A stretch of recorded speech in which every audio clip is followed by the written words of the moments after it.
ఖమ్మం జిల్లా సత్తుపల్లి పట్టణం మామిళ్లపల్లి కృష్ణయ్య కాంప్లెక్స్ లో షార్ట్ సర్క్యూట్ తో లక్షల రూపాయల ఆస్తి నష్టం జరిగింది. షేక్ అస్లాం ఇంట్లో మొబైల్ కు ఛార్జింగ్ పెట్టడంతో షార్ట్ సర్క్యూట్ తో మంటలు వ్యాప్తించాయి. దీంతో ఇంట్లో ఖరీదైన వస్తువులు మంటల్లో కాలిపోయాయి. ఆస్తి నష్టం లక్షల్లో ఉంటుందని బోరున విలపిస్తున్నారు సభ్యులు. స్థానికుల సమాచారం ఘటనా స్థలికి చేరుకొని ఫైర్ సిబ్బంది మంటలు అదుపు చేశారు.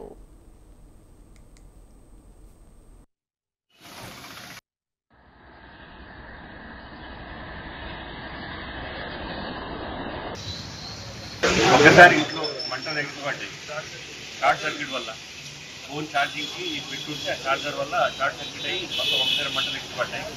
ఇంట్లో ఆడవాళ్ళు ఉన్నారు, వాళ్ళు భయప్రాంతం పోయి బయటకు ఒకసారి పరుగులు తీసుకు రావడంతో మా కింద షాప్ గార్డెన్ అందరూ ఒకసారి పైకి వచ్చి పిల్లల్ని బయటికి తీసుకొచ్చి పక్కన సిటీజీవుల వాళ్ళ సహాయంతో పక్కన అందరూ పగలు కొట్టి ఫస్ట్గా పైప్తో కొద్ది నీళ్లు కొట్టి కొద్ది కంట్రోల్ అయ్యి ఈలో ఫైరింగ్ సిబ్బంది వచ్చి మొత్తం ఈ మంటల్ని అదుపు చేశారు.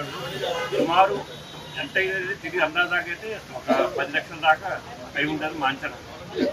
ఒకసారి ఇంట్లో మంటలు ఎగిరిపడ్డాయి షార్ట్ సర్క్యూట్ వల్ల. ఫోన్ ఛార్జింగ్కి పెట్టుంటే ఆ ఛార్జర్ వల్ల షార్ట్ సర్క్యూట్ అయ్యి మొత్తం ఒకసారి మంటలు ఎగిరిపడ్డాయి.